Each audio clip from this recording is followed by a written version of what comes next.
Hello church and attendees. Ipagpapatuloy ko yung lesson number 4 or sa videos ay part 4. Sino ang may gift of ministry?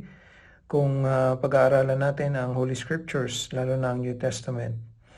Sa nakaraan nating discussion, ang isang character na pinag-aralan natin ay si Martha.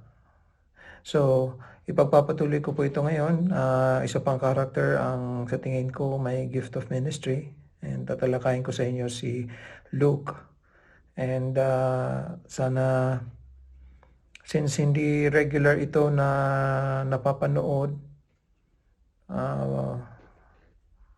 balikan nyo na lang yung mga videos sa channel para nare-refresh kayo.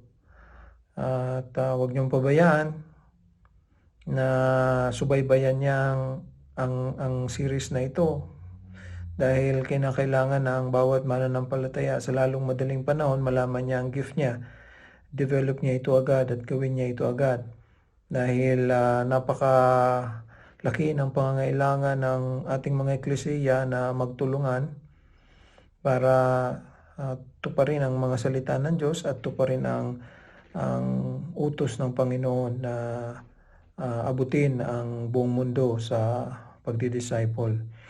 So, bago tayo manalangin, balikan lang natin yung pinag-aralan natin tungkol kay Martha. So, si Martha, yung mga ebidensya na ang gift niya ay ministry, dahil sa isa siyang worthy na tao, tinanggap niya ang Panginoong Hesukristo.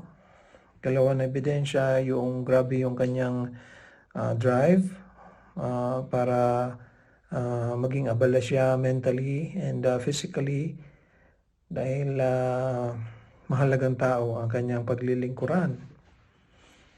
At ikatlo na makikita natin yung pagganon ang gift mo, ministry of gift of ministry, minsan na-omit yung mas importanteng bagay. In the case ni Martha, yung mas importante sana nun yung pagtuturo ng Panginoong Hesukristo sa kanila. So, kaya di ba mayroong ding negative tendency na tinalakay ako. So, ang recommendation or solution dapat babalansehin.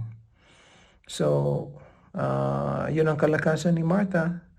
Yun ang kanyang gift most probably. However, again, we are not sure. So, manalangin muna tayo. Dakilang Diyos, tulungan niyo po muli ang tutorial na ito or discussion na ito na makarating ito sa mga tagapakinig at maging malinaw sa kanila ang pinapaabot na mensahe o kaya ang pagpapaliwanag para matulungan po ang bawat isa na malaman ang gift at mahon ito at magamit po ito sa church at sa ibang tao. Pagpalain niyo Lord ang ministering ito in Jesus' name, Amen. Balikan natin ang pinaka-text natin which is Romans chapter 12. So, basahin ko sa inyo yung verse 6. Verse 7, or ministry, let us wait on our ministering. So, kung ang gift mo ay ministry, so ang inaasahan sa iyo, magme-minister ka. At given na ang verse 10 ay kapartner ng gift of ministry, assuming na ito ay kapartner, so ano ang kailangan gawin ng may gift of ministry? Be kindly affectioned one to another with brotherly love. So, sa tingin ninyo, tinuring ni Martha ang Panginoong Hesukristo with love, with affection, na dahil sa siya ang master, siya ang Panginoon. Sabi sa 10, in honor, preferring one another. So, paano pinatawan ng value, ng honor si Jesus ni Martha? Di ba nabanggit ko nung nakaraan na iba ang mag-isip ang may gift of ministry sa ibang gifts. So, para kay Martha, ang value ni Jesus is yung paghandaan siya ng kinakailangan ng pangangatawan ng Panginoong Hesukristo. Hindi yun mali. So again, dominating factor kasi talaga sa isang tao yung strength. So kaya mga katulong itong series na ito, an examination ng spiritual gifts para matigil din sa atin, including me, yung magkaroon ng pagkainis o pagkalungkot o pagkagalit sa ibang mga mananampalataya dahil sa bakit hindi niya magawa ito o hindi niya ito ginagawa. So pag inintindi natin yung gift kasi, yun ang sabi ko kanina, dominating factor siya. So yun lagi ang reaction niya sa mga bagay-bagay. Ang reaction ni Martha is asikasuhin si Jesus. Ang reaction ni Mary is maupo, makinig kay Jesus. Okay? So, hindi naman sinaway ni Jesus si Martha na, oy, mali ka, di ba? Ang sinabi niya, Martha, abalang-abala ka. So, ang busy-busy ka. So, hindi mali yung ginagawa ni Martha. Hindi naman yun mali, hindi naman yun rebuke. Abalang-abala ka lang, Martha, kaya napababayaan mo yung mas importante, which is, yun na nga po, yung Holy Scriptures. Yung preaching ng Panginoong Hesukristo sa Kanya. So, ngayon, punta ako sa isa pang character na I believe na ang gift niya ay ministry. At yun na nga po ay si Luke. Isa lang naman ang Luke sa Bible. So, si Luke na doctor or physician na sumama kay Apostle Paul sa pagmimission. So, anong mga reason ko na bakit nasabi ko na maaaring ang gift ni Luke is ministry? Una, nabanggit ko sa inyo noong nakaraan na may 3 tao sa New Testament na nasa puso nila ang ministry or ang paglilingkod nung sila nagsulat. Ang pinakamarami na paggamit ng ministry, si Apostle Paul. Ang number 2 po, si Luke. So, setting aside si Paul because assuming ang gift niya is prophecy. So, number 2 na tao na agad si Luke. So, bilang isang New Testament writer, maliban kay Apostle Paul, yung Greek word na diakonia, si Luke na po ang gumamit nito ng husto sa kanyang mga kasulatan. So, ibig sabihin, sa pagsusulat niya, nasa puso niya at isip niya yung ministry. So, anong ibig sabihin din maliban ng nabanggit ko? Maaari kaya po na ginamit ng Panginoon si Luke na magsulat na bilang isang writer, ang puso niya ay maglingkod or magminister. So, very likely nasagot yan because naniniwala po tayo, walang aksidente sa mundong ito. Kinikilala natin lahat ng mga pangyayari ay alam ng Diyos, pinahintulutan ng Diyos o ginawa mismo ng Diyos. So, wala pong aksidente, walang coincidence. And so, bakit isa si Luke sa writers na ginamit ng Panginoon para mabuo ang Bible? At bilang isang writer, frequent niyang ginamit yung term na ministry, diakonia. Posible kaya na naging siyang doctor or physician dahil sa gusto niyang magministeryo sa mga tao. See, exposed tayo sa mga doctors. May mga taong discourage sa mga doctors kasi iba ang nakita sa mga doctors. Pero ang doctor is a profession na nagme-minister sa tao. Ang pangangailangan ng tao, physically. Ang kahinaan ng tao, physical. So, may parallelism siya sa isang pastor, man of God, or teacher. Because ang tinutulungan naman ng ministro ng Panginoon o minister ng Diyos ay ang spiritual na pangangailangan o weakness ng isang tao. So, ang mga doctors dapat sa mundong ito matuto kay Luke, who was a missionary na ang pamumuhay niya hindi luxurious, isang doktor na hindi nagpapayaman. Sa kasamaang palad, marami ang doctors na naging doktor or nagdo-doktor dahil sa ang way of life ng doctors generally talagang mataas. Okay? Naniniwala ako na may mga doctors pa rin na talagang nasa puso nilang tumulong, lalo na sa mga taong nangangailangan na hindi sila kayang bayaran. So, I remember si uncle namin, si Yul, na na-awardan siya na isa sa top 10 na mga outstanding doctors in a year dahil nga sa ginawa niya na doctor na siya sa city, naging doctor pa siya sa baryo. So sa isang liblib na lugar ng Rizal, pinili niya na mag-put up ng clinic doon para mapaglingkuran ang mga tao. Talagang literal na paglilingkod. Bakit? Because minsan uuwi si Doc Yul, ang tawag, sa city, sa Quezon City, na ang dala-dala niya yung pick-up sasakyan niya at isasakay niya doon yung mga minsan ibinibigay sa kanya ng patient niya kasi nga walang pagbayad na cash.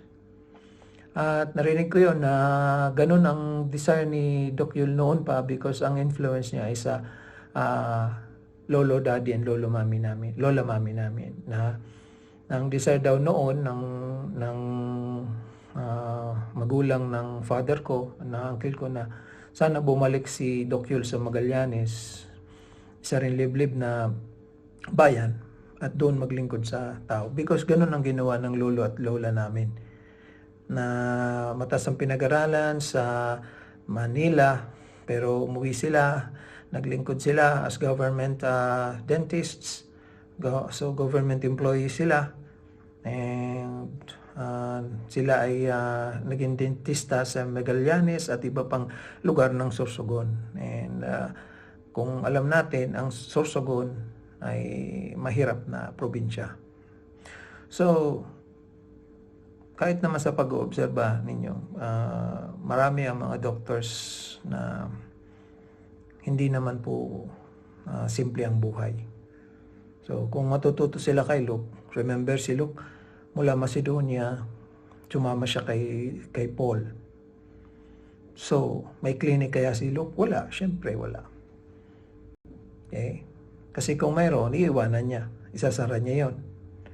Okay? So, posible po na naging doctor siya para tumulong. Kasi nga, kung ang gift niya ministry, pagpalagay natin na yun ang gift niya. So, ang puso niya lagi makatulong. Hindi para mag-gain ng riches, hindi covetous. So, hindi makikipagkunsyaba sa pharmaceutical companies and makikipagkunsyaba sa health insurance para win-win situation, and lagi ang kawawa yung mga patient. So, kung ang mga doktor sana ay magiging believer ng Word of God, mababago yung pag-iisip na yan. Okay? So, yan ang una. Kasi nga po, ang unang reason ko, siya, maliban kay Paul, siya na yung pinakamaraming gumamit ng word na for ministry. Number 2 na ibig sabihin na dahilan. Ang word na servant sa English Bible, sa Greek word ay doulos. At ang doulos po, maraming beses yan makikita sa New Testament, 85 times. And pagpalagay natin sa bawat 3 beses mong makita yan sa Bible, halos lagi ang isa dyan, 1 out of 3, ang isa sa bawat 3 na lumabas yung word na yan, makikita ninyo sa Gospel of Luke. Sino nagsulat ng Gospel of Luke? Luke. The Gospel of Jesus Christ by Luke, the physician. You see? So, nasa puso, isip ba talaga nung writer ang servant? You see? So, analysis itong ginagawa natin. We are analyzing the Word of God. And included lagi sa analysis ang counting. Examination ng mga content. Hindi lagi puro meaning agad. So, background pa lang, magbibilang ka talaga. You see? Sa everyday life, kailangan ng pagbibilang. You want to grow sa study? Magbibilang ka. You want to be successful? You want to gain knowledge? Magbibilang ka. Okay? So, kung figure po ang pag-usapan, sa 85 times na makikita ang dulos sa New Testament, 25 times niyan na kay Luke. So, tanong natin, nilagay kaya ng Diyos sa puso ni Luke ang servant or minister? So, inimpress kaya ng Diyos sa puso niya nung nagsulat siya? Di ba sabi na ni Apostle Peter, yung mga writers ng Old Testament, especially the prophets, hindi naman yun private interpretation lang kundi ang Holy Spirit ang nag-influence sa kanila. Kung ganoon ang method ng Diyos sa Old Testament, ba't niya babaguhin in New Testament? Okay? The same yun. Because both Old Testament and New Testament, in-inspire yan ng Diyos. Kaya we believe na 66 books, equally every book important. All scripture is given by inspiration of God and is profitable for doctrine, reproof, correction. Bakit daw? Para sabi ni Paul kay Timothy, that the man of God may be perfect, may be complete ang ibig sabihin. Okay? Thoroughly furnished unto all good works. So, si Luke na gumamit ng word for servant, at pag tinignan natin yung Gospel of Luke na yon, kadalasan ng paggamit niya ay kinukote niya ang Panginoon. So, ibig sabihin nun, yung servant na sinulat niya is about the Lord. It's about the Lord speaking about servants. So, kanino niya natutunan ang ministry? Panginoon. Remember, sinulat ni Luke ang Gospel of Luke and Book of Acts. Part 1, part 2 yan connected siya. And balikan natin ang evidence. Muli, Luke chapter 1, verse 1 hanggang verse 4, nandyan yung kung sino ang sinulatan niya, para kanino ang Gospel of Luke. So, para kay Theophilus, verse 3. Ano ang content? Tungkol kay Jesus. Acts chapter 1 naman, verse 1. Sabi ni Luke, the former treatise, ano ito? Yung Gospel of Luke, have I made, O Theophilus. So, para kanino pa rin yung Book of Acts? Theophilus. Of all that Jesus began both to do and teach. So, anong content ng sulat niya? Bakit niya sinulatan si Theophilus? Para mabigyan niya si Theophilus ng complete information tungkol sa life and works ni Jesus Christ. Okay? And sa Gospel of Luke, makikita ni Theophilus na si Jesus is about servant. So, yung Book of Acts, continuation ito na si Jesus bumalik na sa langit, and ano ang influence ng Holy Ghost sa mga iniwanan ni Jesus. So, sinulat ni Luke itong gospel and ang Acts para i-record ang buhay ni Jesus kay Theophilus na naglalaman ng ministry. Tingnan natin ang isang sample sa Luke ng ministry.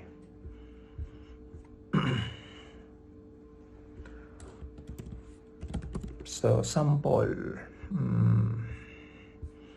Tingnan nyo ang Luke chapter 12 verse 43. Blessed is that servant whom his Lord when he cometh shall find so doing. Sino nagsalita nito? Jesus. Isinulat ni Luke. So yung word dito na servant, ito yung sabi ko kaninang Greek word na doulos. Doulos. So,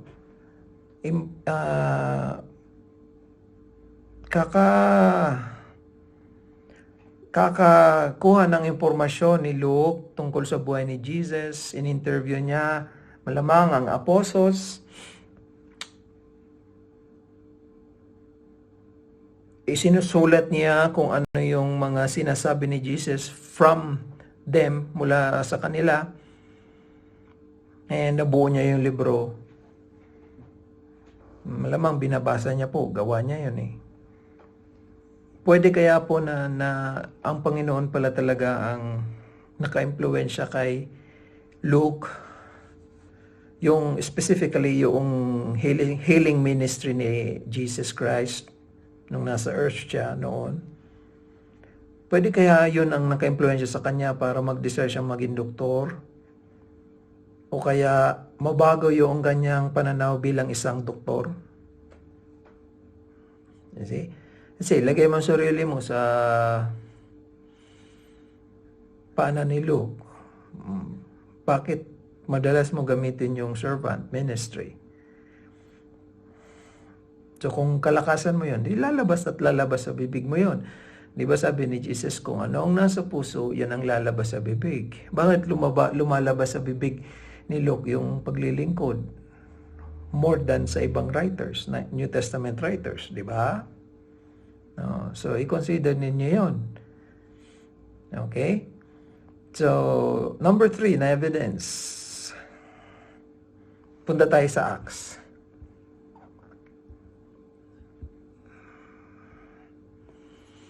Sa Acts chapter 16, dito nag-join si Luke sa mission work ni Paul. Bago na yung partner niya, si Silas, at second missionary trip nang sila ay nagkita, pumunta sila ng Macedonia, probably taga doon si Luke. At yung vision na humihingi ng tulong in verse 9, kay Paul, may isang lalaking taga Macedonia and humingi ng tulong kay Paul na pumunta ka ng Macedonia and help us. Sabi sa Acts 16:9, come over into Macedonia and help us. Pagkatapos noon, yung writer ng Acts, ang ginagamit na niya na pronoun ay hindi na in third person na, third person. Yung sabi sa Acts 16:10, we endeavored to go into Macedonia. We. So, hindi pala po third person, sorry. First person plural yan, pronoun. We. Kasi ang first person I. So, pag first person plural, first person singular I, first person plural, we. So, ibig sabihin, kasama na si Luke pagpunta ng Macedonia. So, kaya, ang treatment natin ng Acts 16:9, si Luke itong lalaking humingi ng tulong kay Paul. Okay? So, tingnan niyo ito. Ba't humingi si Luke ng tulong kay Paul? So, naalala niyo si Martha? Kung ang gift niya is ministry, ang isip niya tumulong, kaya gusto niya rin yung iba tumulong. Tingnan niyo si Luke, itest natin. Kung ang gift ni Luke is ministry, gusto niyang tumulong using his profession, pero nakita niya yung limit niya na physical lang ang ang maitutulong niya. So, kailangan niya maghanap ng isang makakatulong sa mga patients niya or sa mga kababayan niya na maligtas spiritually, hindi lang physically. So, naghahanap siya ng kapartner. At pareho ni Martha, kung assuming tumutulong siya sa kapwa, gusto niya rin si Paul tumulong din. So, si Martha kay Mary, si Luke kay Paul. At dahil nga sa spiritual ang ministry ni Paul, kaya sabi niya, come over and help us. Pati siya, kailangan niya ng tulong. Okay? So, husgahan ninyo kung itong mga evidences ko sa inyo na pinipresent ay kapanipaniwala sa perspektibo mo o biblically correct. No? So, ang basis lagi, hindi po opinion mo, hindi lagi yung pakiramdam mo, kundi if it is biblically right, we must accept it. Okay? And even if parang hindi naman talaga siya in-state, pero dahil sa pinagsasama-sama mga evidences from the Bible, katanggap-tanggap po yan. So, kaya kailangan nga nakikinig ka niyan at nag-iisip at pagsamahin mo yung mga dating pinag-aaralan. So, kung wala siyang gift of prophecy si Luke, talagang hindi siya magtuturo. Kung wala siyang gift of teaching, hindi siya magtuturo, di ba? Pero nakita niya ang maraming Macedonians na kailangan ng salvation. Di ba? Kaya anong ginawa niya? Tulong. Kasi ako tumutulong, gusto ko yung iba tumulong. Oh, di ba? Kaya naalala niya, nagalit si Martha. Kasi ang strength ni Martha tumulong, tapos si Mary, sa tingin niya, hindi tumutulong, hindi nakakatulong, kaya gusto niyang tumulong. Kaya sabi niya, Jesus, pagsabihan mo naman yan, tulungan ako. So, sana makita ninyo, brethren dito and attendees na ma-address po pala yung nabanggit ko kanina na including po ako. Maraming beses ako nainis lumapit ako na lang sa Panginoon, kainisan na bakit si ganito, si ganyan sa church, hindi niya ito ginagawa. Pero pag kinilala mo ang gift ng bawat isa, yun ang dominant na work na makikita mo sa kanya. Kung hindi work of mouth, work of hands, matatanggap mo. Na-establish sa inyo ng Sunergos helper, karamihan sa mga Sunergos ni Apostle Paul talagang preacher or naging witness o nagturo. And si Luke, kasama siya sa tinawag na Sunergos. Tinuro ulit sa inyo ni Brother Josh ang Sunergos na term. Kasama ni Demas na pinangalanan sa sulat ni Paul kay Philemon. Binanggit ulit sila sa Colossians. At nabanggit ulit ni Paul si Luke sa last epistle niya, 2 Timothy. So, bagamat ang Sunergos lagi nakasama, nakakatulong sa Word of God, dahil sa ang gift ni Luke is ministry, malamang hindi yun talaga ang kanyang naging focus. So, kaya iintindihin dapat natin na talagang may mga miyembro na hindi nila ginagawa o very rare sa kanila na gawin yung pagtuturo, at least mag-witness sa isang bisita. Kasi nga, nakafocus lang sila sa gift nila. So, pero, tandaan natin yung sinabi ng Panginoon, And based doon, nag-recommend ako, babalansin mo dapat. Hindi porket yan lang ang gift mo, hindi mo nagagawin yung pag-witness, pag-i-invite, pag-aanap ng madi-disciple. Oh. So, kasi si Luke, kung ang gift niya ministry, naghanap siya ng magtuturo para sa mga kababayan niya. Okay? Number 4, second to last na reason kung bakit nasabi ko na ang gift niya ministry. Pwede kaya na sumama si Luke kay Paul sa mission na company niya dahil sa maliban sa nakita niyang kailangan ng tulong ng mga kababayan niya, ay nakita niya rin na kailangan ni Paul ng tulong. Nakita niya kaya na pwede kaya na wala si Paul na John Mark na noon.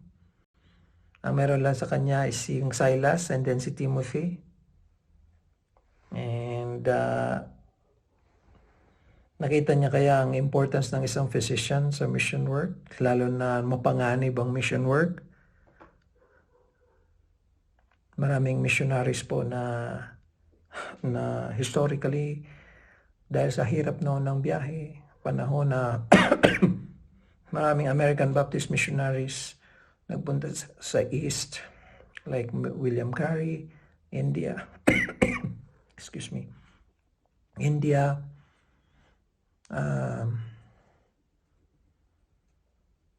yung pagmimisyon may panganib laging kasama. Sa sulat ni Apostle Paul sa Corinthians, inisa-isa niya yung mga panganib na pinagdaanan niya. So, pwede kaya na nakita ni Luke na kailangan mo ng tulong ko rin, Brother Paul. Kasi meron akong alam na makakatulong at hindi ninyo alam. Yun na yung paggagamot nga po. So, kung nasa puso, ang focus is help, minister, tumulong, talagang magmamanifest yan.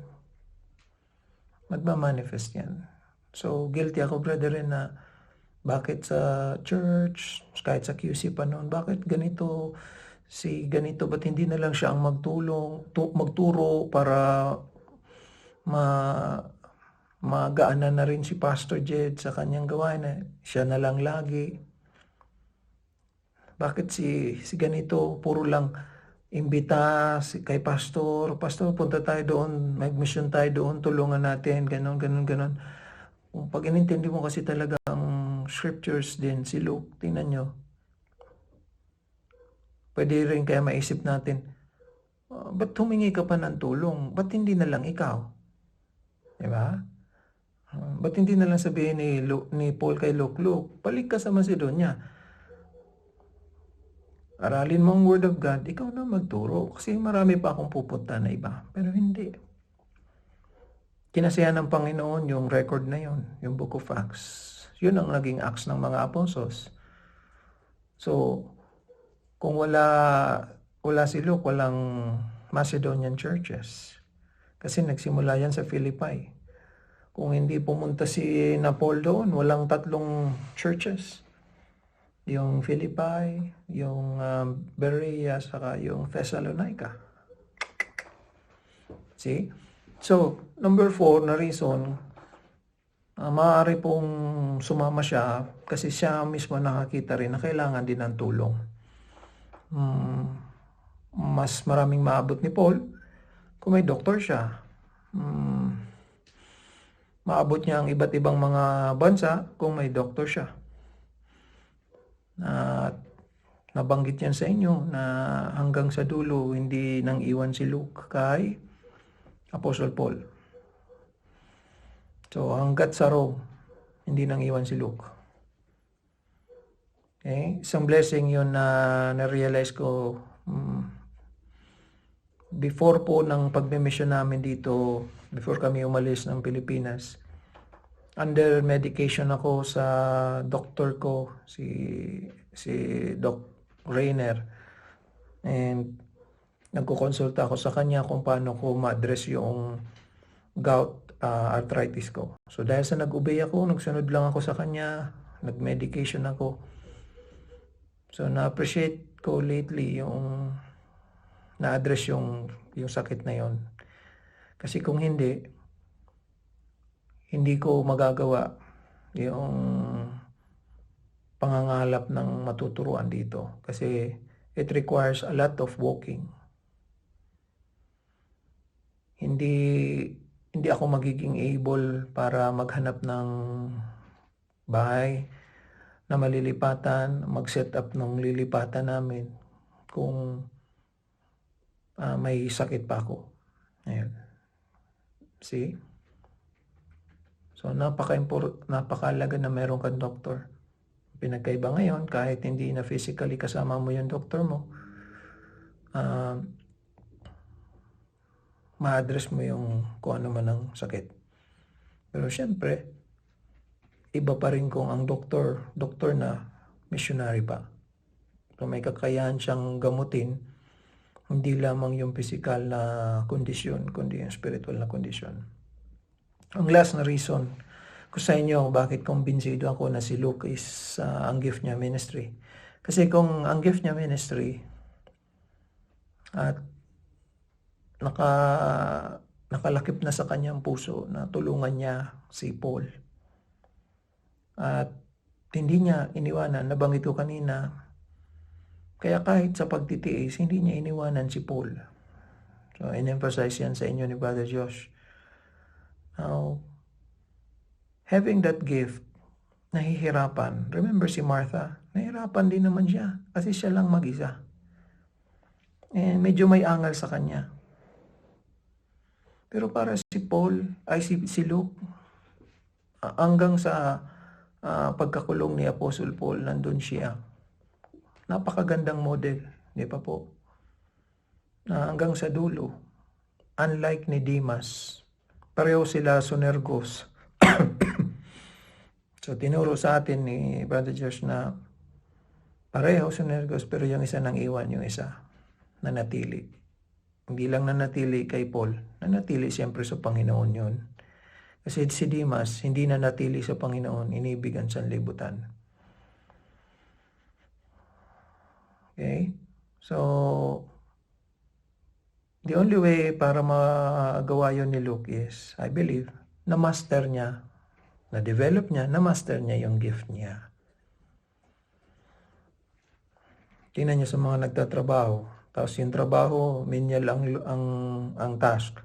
Waiter, dishwasher, cleaner. Pag walang mastery, anong mangyayari? Erroneous lagi. Papalpak. Marami ang costs, expenses. O di kaya mangyayari, hindi magtatagal sa trabaho. Diba? Pwedeng may gift of ministry, pero hindi niya dine-develop, hindi niya na-master. Kaya, give up siya. Tingnan niyo si Luke, kung yun ang gift niya, ba't hindi siya nag-give up?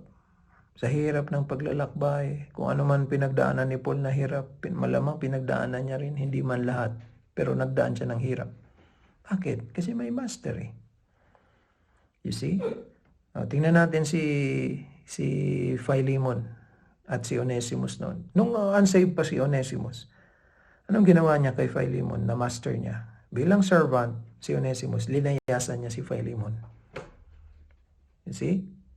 So, kung i-consider yung Torah, yung law, bound si Onesimus ng law, and Philemon as the master can order na i-execute si Onesimus as the servant because rebellious ang attitude niya.